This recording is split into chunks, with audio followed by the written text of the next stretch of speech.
Good morning बच्चों। बेटा हमारा जो नेक्स्ट अब यूनिट है, फोर्थ यूनिट, वो है electromagnetic induction and alternating current. ठीक है, इसमें बेटा 3 चैप्टर हैं। इलेक्ट्रोमैग्नेटिक इंडक्शन पहला चैप्टर है, ये फोर्थ है। और इसके बाद बेटा अल्टरनेटिंग करंट है, फोर्थ भी। और उसके बाद सी है, उसमें इलेक्ट्रिकल डिवाइसेस है। जो फर्स्ट है बेटा हमारे पास इलेक्ट्रोमैग्नेटिक इंडक्शन।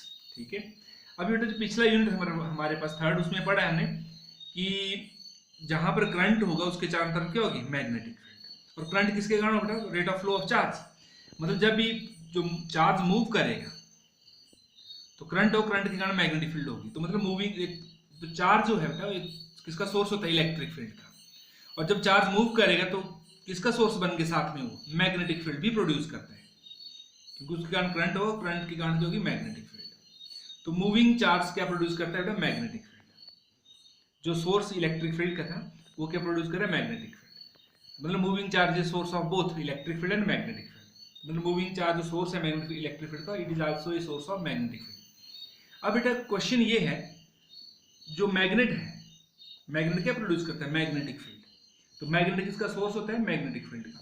तो क्या मैग्नेट जो सोर्स है मैग्नेटिक फील्ड का, क्या वो electric field produce, electric current produce कर सकता है, या इलेक्ट्रिक फील्ड भी बोल सकते हैं। इलेक्ट्रिक फील्ड मतलब पोटेंशियल डिफरेंस क्रिएट कर सकते हैं। तो फिर इसको इसके ऊपर बहुत सारे एक्सपेरिमेंट हुए।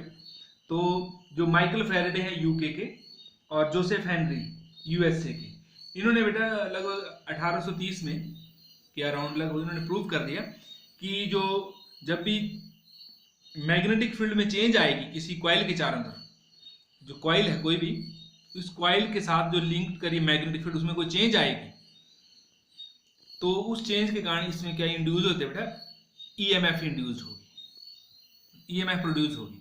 और अगर कॉइल क्लोज है तो उसमें करंट भी आएगा। ठीक है, और जो ईएमएफ प्रोड्यूस होगी उसको इंड्यूस्ड ईएमएफ बोलेंगे, इंड्यूस्ड। और जो करंट प्रोड्यूस होगा अगर कॉइल क्लोज है तो इंड्यूस करंट। ठीक है, और इसी फिनोमेना को क्या बोलते हैं बेटा, इलेक्ट्रोमैग्नेटिक इंडक्शन। डिटेल में तो बाद में पढ़ेंगे, फिलहाल तो पता लगे इलेक्ट्रोमैग्नेटिक इंडक्शन क्या होता है बेटा, the phenomena of generating EMF या current in a conducting circuit when strength of the magnetic field changes. जो भी कॉइल होगी उसके कारण जो उसके साथ जो लिंक्ड मैग्नेटिक फील्ड है वो चेंज होगी। अब चेंज कैसे होती है बेटा, धीरे धीरे आपको पता लग जाएगा, क्लियर होगा। तो इसी फिनोमेना को क्या बोलते हैं बेटा, electromagnetic induction. And the EMF is developed is called induced EMF. And if the coil is closed, circuit close है, then current is produced in the circuit and that current is called induced current. Clear. और बेटा ये electromagnetic induction है, this is the basis of जितने भी हमारे power generator हैं, dynamos हैं, ट्रांसफार्मर है, एटसेट्रा। ठीक है, जैसे हमें जो अगर ये फिनोमेना जो इलेक्ट्रोमैग्नेटिक इंडक्शन डिस्कवर नहीं हुआ होता तो ना ही हमारे घरों में बेटा इलेक्ट्रिसिटी होती। जो हमारे घरों में इलेक्ट्रिसिटी है ना बेटा, वो इसी फिनोमेना के कारण है, इलेक्ट्रोमैग्नेटिक इंडक्शन के कारण। और इलेक्ट्रिसिटी नहीं होती तो हमारे पास मोबाइल नहीं होता, टीवी नहीं होता। क्यों, जो टीवी है, मोबाइल है, इलेक्ट्रिक फैंस हैं, वो किसके ऊपर बेस्ड है बेटा, सारे जितने भी हमारे घरों में इलेक्ट्रिकल एप्लीएंसेज हैं वो इलेक्ट्रिक करंट के ऊपर बेस्ड है।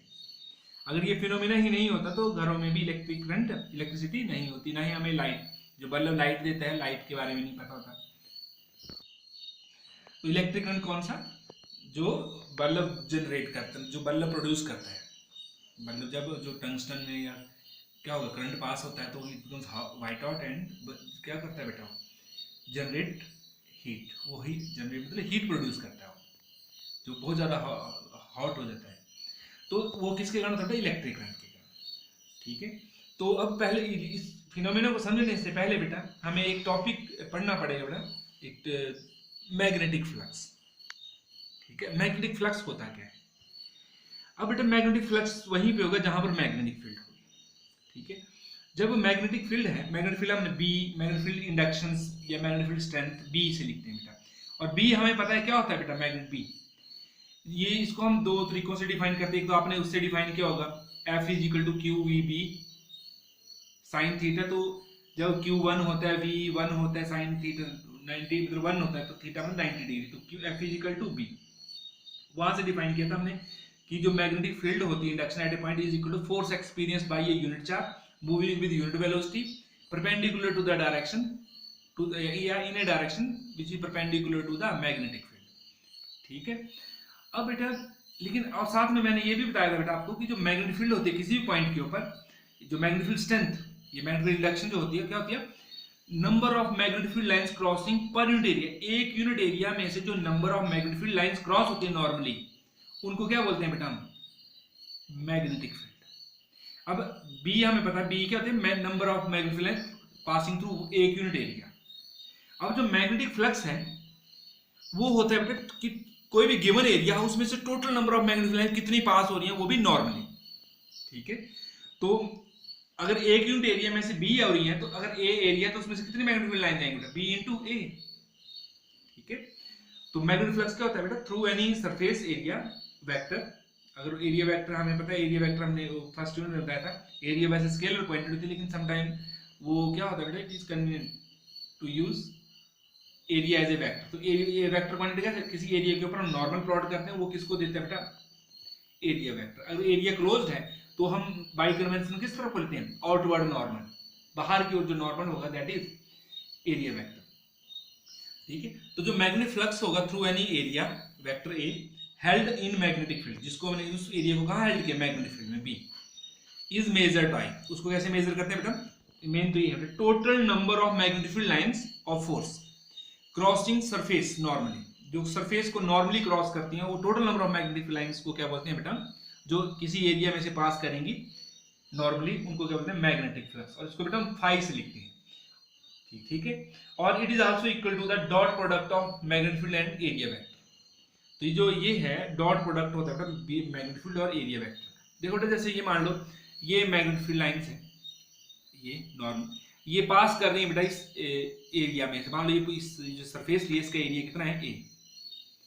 ठीक है, अब इस एरिया में से कैसे पास कर रही है, ये नॉर्मली ऐसे, ये एरिया वेक्टर ऐसे है बेटा, और ये ऐसे जा रही है मैग्नेटिक फील्ड लाइंस, तो इसके ऊपर एरिया भी कहां होगा बेटा, इधर को। अब एक यूनिट एरिया में से जो मैग्नेटिक फील्ड लाइंस पास होती है उसको बी बोलते हैं। अब एरिया कितना है बेटा, ए है, तो ए एरिया में से कितनी मैग्नेटिक फील्ड लाइन जाएंगी, ए, तो कितना आएगा बेटा flux, phi is equal to B into A. तो ये जो लाइंस कैसे पास करी एरिया से normally.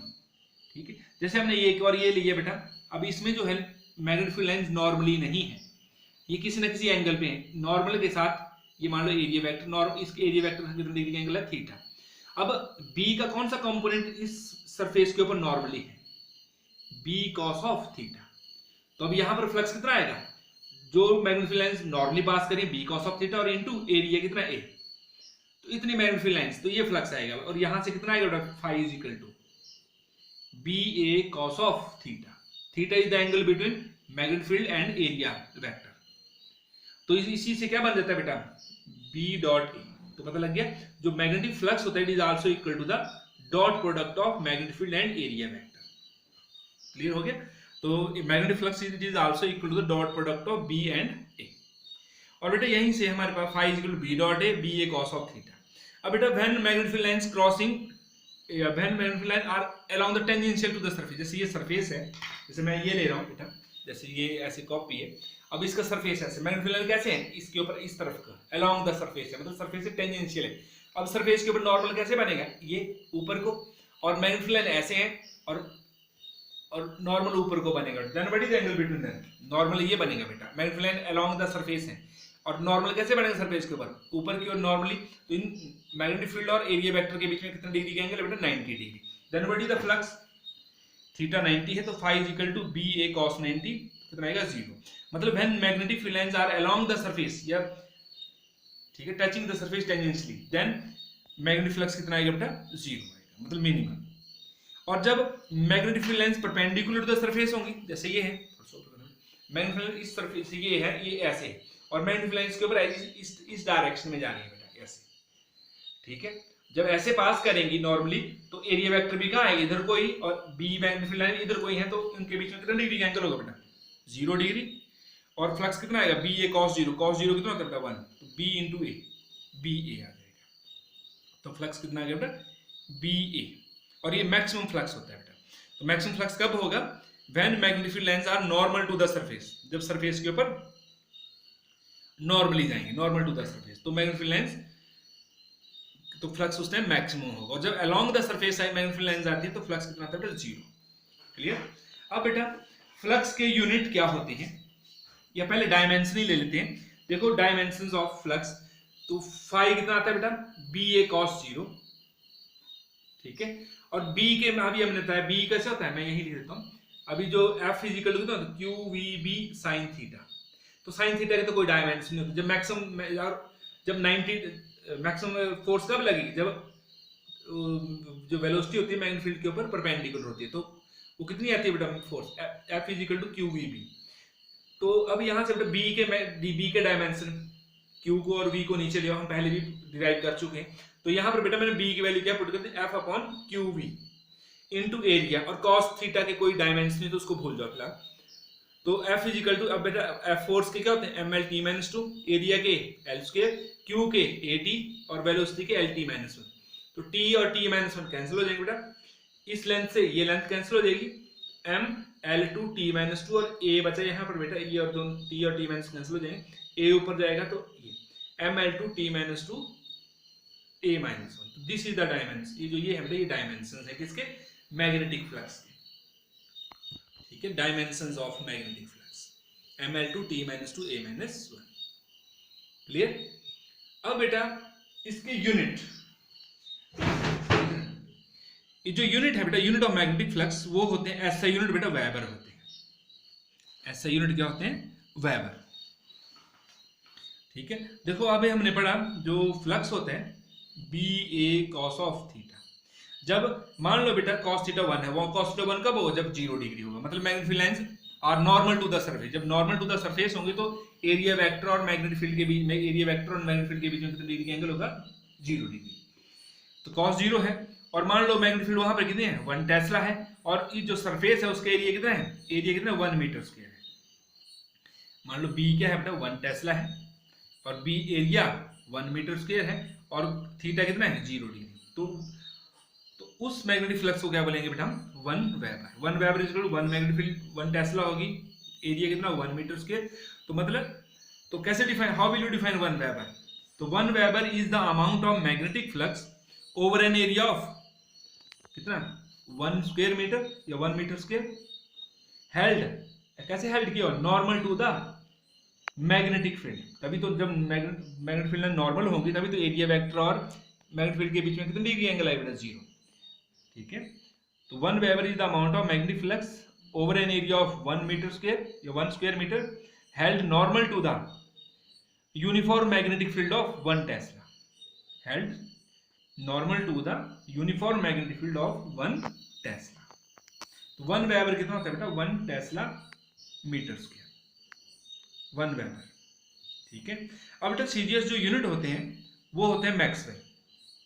CGS unit of magnetic flux कितने होते हैं बेटा, मैक्सवेल, ठीक है। और जो 1 मैक्सवेल है बेटा, सॉरी 1 वेबर जो होता है, जो ऐसा यूनिट है, वो मैक्सवेल के कितना बराबर होता है, 10 raise power 8। 1 weber is equal to 10 raise power 8 maxwell. Clear हो गया बेटा। तो ये थे बेटा मैग्नेटिक फ्लक्स के यूनिट और डायमेंशंस उधर है।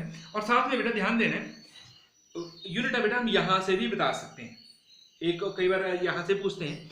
ध्यान देना, जो हमने डायमेंशन देखे ना बेटा, M L two T minus two A minus one. देखो बेटा M L two T minus two किसके यूनिट होते हैं बेटा, वर्क के या एनर्जी के, वर्क।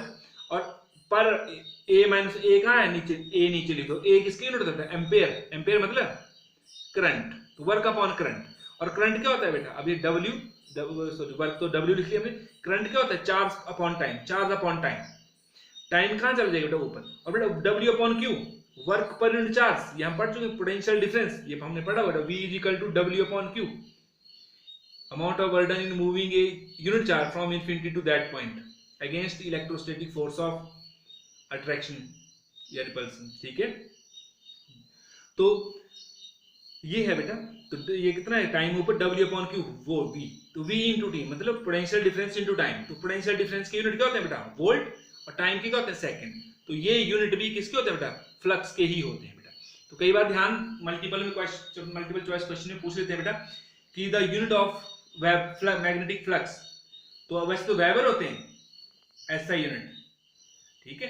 लेकिन मान लो अगर वेबर नहीं होगा तो कितने आएंगे बेटा वहां पर, वोल्ट सेकंड, ये भी हो सकते हैं। और वेबर भी किसके बराबर होता है बेटा, टेस्ला इनटू मीटर स्क्वायर, उसके बराबर भी होते हैं। क्लियर हो गया बेटा। तो ये था बेटा मैग्नेटिक फ्लक्स। ओके बेटा, थैंक यू।